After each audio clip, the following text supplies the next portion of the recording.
प्रांगण में,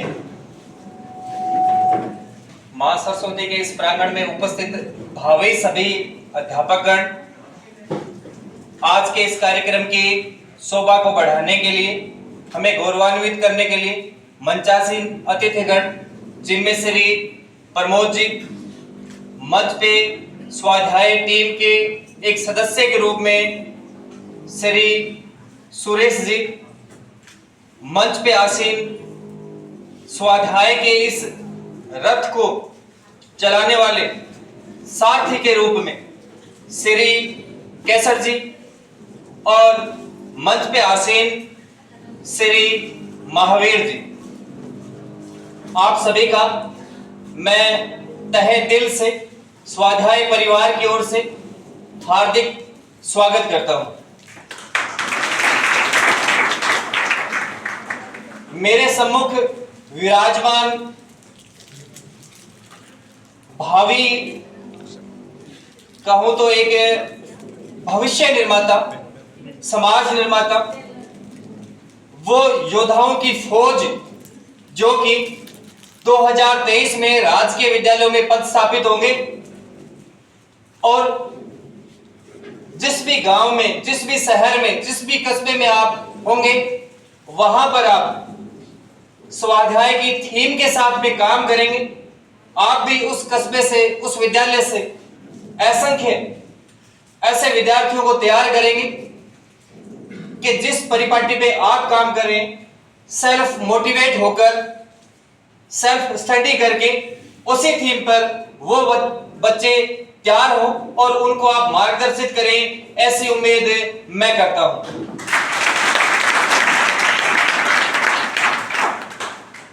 राजस्थान के रहने वाले हैं, रणभूमि से हम आते हैं, और जितने युद्ध राजस्थान ने, यहाँ के योद्धाओं ने सनातनी संस्कृति को बचाने के लिए किए, हम कतई कमजोर नहीं हो सकते।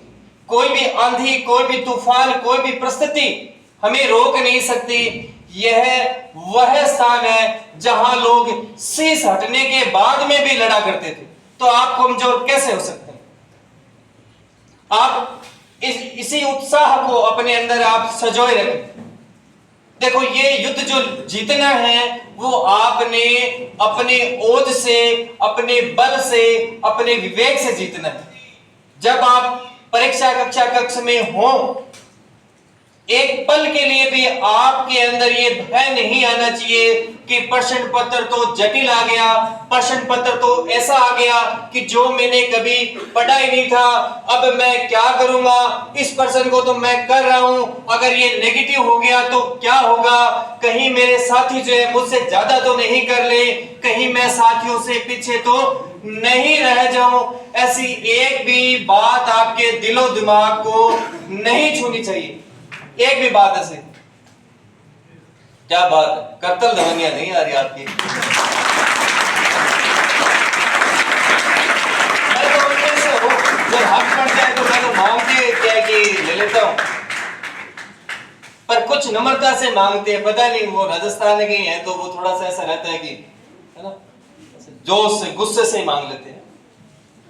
देखो, आपकी तैयारी में मैं हर बार क्लास में एक ही बात कहता था, आपकी तैयारी में लेस मात्र भी कमी नहीं है। कमी हो सकती है कोई, तो ये हो सकती है वही कल वाली बात कि जो वजन लेके घूम रहे हैं सर पे, 50, 20, 100 केजी वाला वजन, परीक्षा कक्ष में जब आप जाएं, उस वजन को हमने हटा के जाना है। वजन ये हो सकता है कि मैं बेस्ट प्रदर्शन करूं, क्योंकि गांव में मेरा एक मित्र जो है उसका नाम मुकेश है, और वो ये कहता है तू सुरतड़ गए हुए तो 1 साल हो गया, देखेंगे तू कौन सा तीर मार के आता है। ये वाला वजन हमारे सर पे नहीं होना चाहिए। ये वजन हमारे सर पे नहीं होना चाहिए कि रिश्तेदार क्या कहेंगे।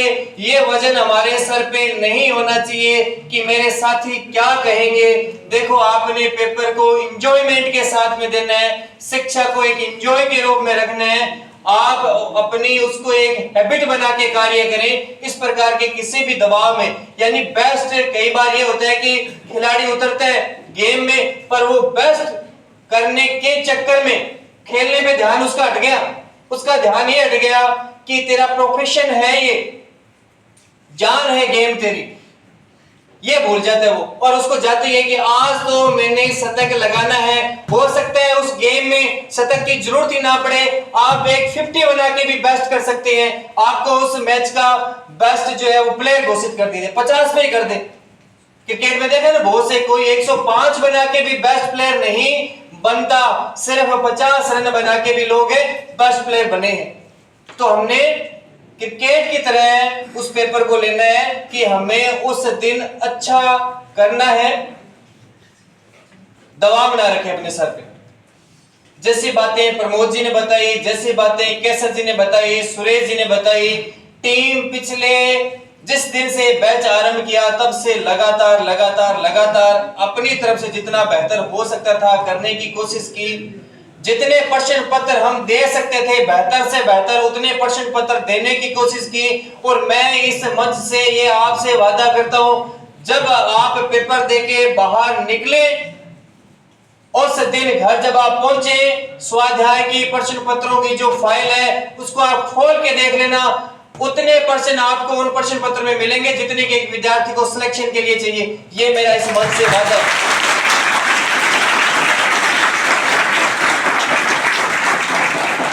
जिस प्रकार से मैं ये बात कह रहा हूं, स्कूल व्याख्याता भर्ती परीक्षा के भी समय मैंने कही कि देखो, नॉलेज बढ़ाने के लिए आप असंख्य किताबें पढ़ो, मैं मना नहीं करता। सिलेक्शन के लिए ये पाठ्य सामग्री है, इसको आप तैयार कर लें। 90 जिसके हिस्ट्री में सही होंगे वो सिलेक्ट होगा। और स्वाध्याय के पेपर 243 हिस्ट्री के हमने लिए, 25 मेजर पेपर लिए, उन 243 यूनिट टेस्ट और 25 मेजर पेपर में से 90 नहीं 110% आए हुए हैं। और फिर भी और प्रश्न पत्र के मिलने के बाद में कोई ये कहे कि मेरे 67 है, तो उसका जिम्मेदार स्वयं वो विद्यार्थी है, क्योंकि उसने कभी अपने आप को एक जगह एकाग्र नहीं किया, विश्वास नहीं किया उस व्यवस्था में। जैसे मैं आध्यात्मिक काफी हूं, बहुत ज्यादा हूं।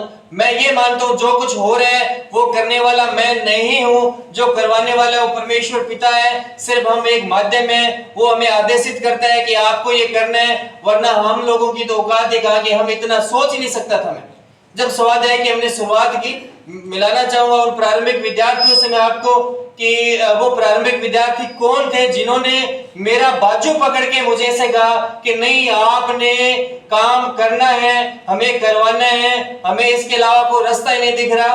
अभी मैं बुलाना चाहूंगा मंच पे श्री महेंद्र जी भाटी, आए एक बार। स्वाध्याय के प्रारंभिक विद्यार्थियों से मैं आपको परिचित करवाऊं। मैं हमेशा हर मंच पे कहता हूँ, स्वाध्याय की नींद मेरे में जगाने वाला, यानी हनुमान की शक्ति जगाने वाला कोई व्यक्ति था, श्री महेंद्र जी भाटी है। उन्हीं के साथ में महावीर जी भी आप भी आगे आए। यही प्रारंभिक विद्यार्थियों में से एक थे जिन्होंने मुझे इस बात के लिए कहा कि नहीं जिजो साथ है कर्स को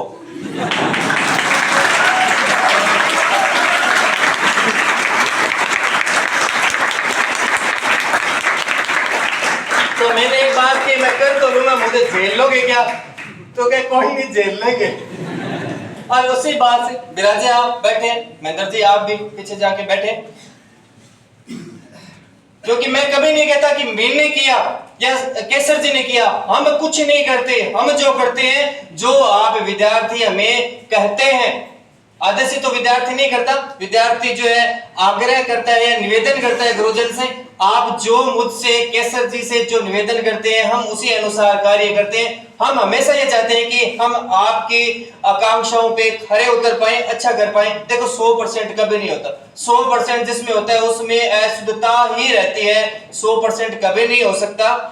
बहुत से विद्यार्थी है जो मुझसे भी यहीं भी बैठे होंगे कि मेरी कोई बात से खफा हुए होंगे, तब केसर जी ने दुलारा होगा, उनका कोई बात नहीं सर, तो ऐसे ही है, कोई बात नहीं। और कोई विद्यार्थी केसर जी की किसी बात से खफा हो जाते थे तो मैं उनको मनाता था, मैं केसर जी तो गुस्सा तो कभी करते ही नहीं है, और बाकी ऐसा कुछ कह दिया है तो मैं सॉरी फील करता हूँ। एक दिन की बात है, इसी ऑफिस में बैठे थे, एक विद्यार्थी काफी भावुक हो गए, तो मैं उनके पास में नीचे सीढ़ियों पे उतर के गया, उनके दोनों कंधे पकड़े। अक्सर ऐसा मैं बहुत कम करता हूँ, करता नहीं हूँ, बहुत मैंने उनको मनाया, मैं कोई बात नहीं, ऐसा इन्होंने कुछ कह दिया तो मैं ये गलती स्वीकार करता हूँ, क्योंकि हम जो है आपकी वजह से हैं, आप हमारी वजह से नहीं है।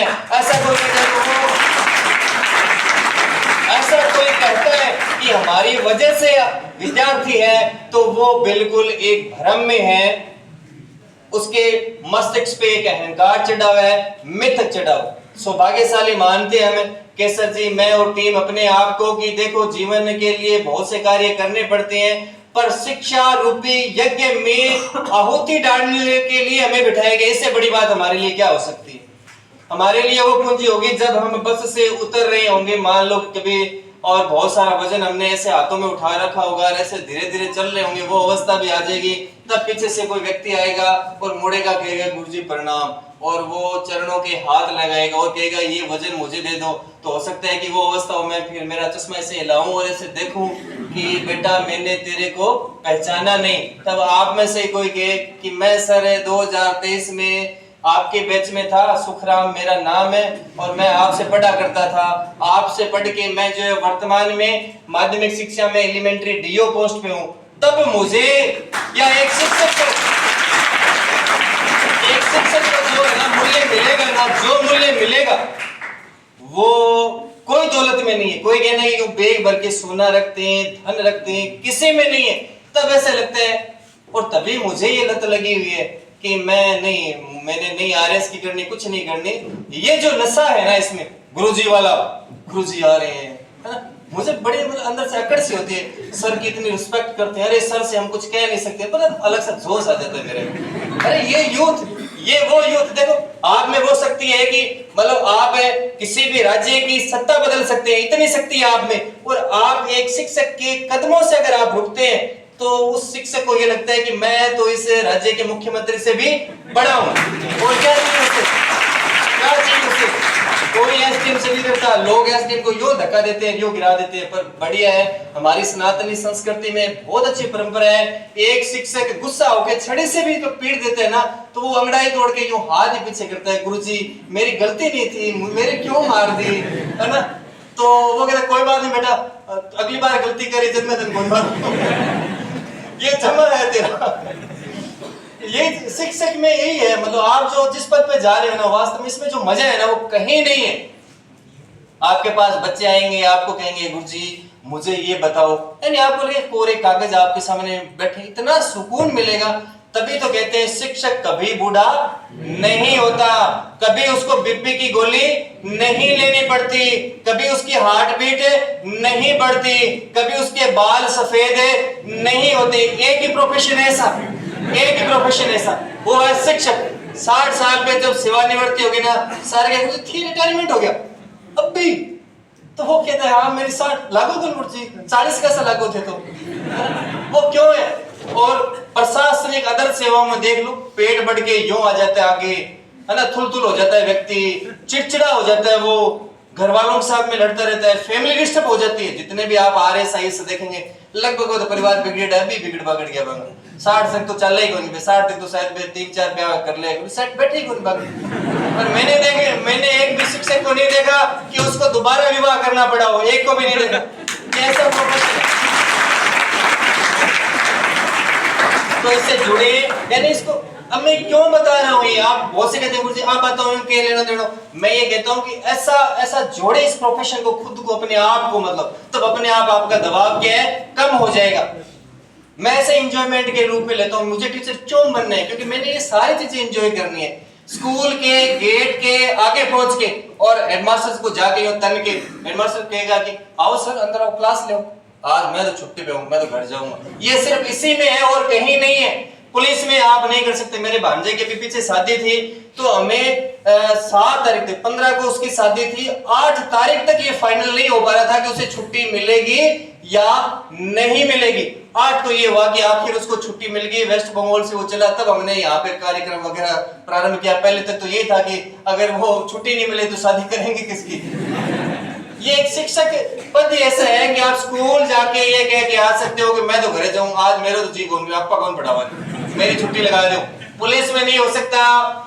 आप प्रशासनिक सेवा में हो, रात के 2 बजे फोन आ जाएगा आपके पास में, खड़े हो लताड़ते, मतलब एसडीएम को भी जो है उसके उच्चाधिकारी लताड़ते, क्या कर रहा है, सोए पड़े तू तड़ाक में। एक ये प्रोफेशन है जिसमें आपके उच्चाधिकारी आपको कभी भी तू नहीं कहते, आपको आप ही बुलाएंगे। गुरुजी आप, गुरुजी आप बड़े बड़े बुजुर्ग लोग आके ऐसे गुरुजी इन्हें सुधारो नहीं उठेंगे हमारे तो माने ही कोनी नहीं ऐसे एंजॉय करें इसको। 2-3 पंक्तियां हैं, इतना अच्छा कवि नहीं हूं मैं, फिर भी मैंने वो कहीं से उठाई है और मैं आपको इसलिए बता रहा हूं कि उस आप में वो जोश जो बना रहे। अच्छा कवि नहीं था इसीलिए हिंदी मुझे छोड़नी पड़ी, सेकंड ग्रेड रहा और हिस्ट्री के लिए आया क्योंकि मुझे लगा मेरी वाणी जो है वो कवियों जैसी नहीं है। कवि प्रसून जोशी की ऐसी एक कविता है कि कोई व्यक्ति जो सफर में है उसे ऐसा लग रहा है कि नहीं अब मैं थक गया हूं, मुझसे नहीं चला जा रहा, तो वो कुछ बातें कहते हैं कि सिंह सा दहाड़ कर, सिंह सा तू दहाड़ कर, शंख सी पुकार कर, रुके न तू, थके न तू, झुके न तू, थमे न तू, सदा चल रुके न तू, रुके न तू, झुके न तू। तो ये पंक्तियां जो बार बार आप रिपीट करना, और तो आपको रुकना नहीं है, थकना नहीं है। कब तक? अभी तो हम आपसे बड़े हैं, 15-15, 20-20 साल आपसे बड़े हैं, हम ही नहीं थक रहे तो आप तो थक ही नहीं सकते। कोई ये पूछ ले गुरुजी मैं रुकनो कद है, वो जब हम रुक जाएंगे उसके 20 साल बाद आप रुक जाना। आपको ये जवाब चाहिए कि हमें कब विश्राम करना है, जिस दिन केसर जी रुक जाए, जिस दिन मैं रुक जाऊं उसके 20 साल बाद में, क्योंकि 20 साल तो एडवांस आपसे हम भी है, तो तभी आपने रुकना है। तब श्रेणी का पेपर दे लेंगे, तुरंत बाद में स्कूल व्याख्याता की बड़ी वैकेंसी, क्योंकि लगभग 26,000 के आसपास, 16,000 तो वैसे ही है, 10,000 को वीपी को प्रमोट कर रहे हैं, 26,000 सीटें खाली होगी। कहीं रहे आप, कहीं भी, गांव रहे, कस्बे रहे, शहर रहे, पर स्कूल व्याख्याता की दिलो जान से आप तैयारी करें। और अगला पड़ाव जो है वो आप यही मान के चले कि तृतीय श्रेणी तो आप बन ही गए हैं, अब आपको व्याख्याता जो है वो टारगेट आपने अचीव करना है। इन्हीं शुभकामनाओं के साथ में मां सरस्वती का आप पे आशीर्वाद बना रहे, आपके माता पिता ने जो आपसे सपने सजोए हैं वो पूरे हों और आप सफलतम व्यक्तित्व बने। शुभाशीष, आशीर्वाद, फतेह।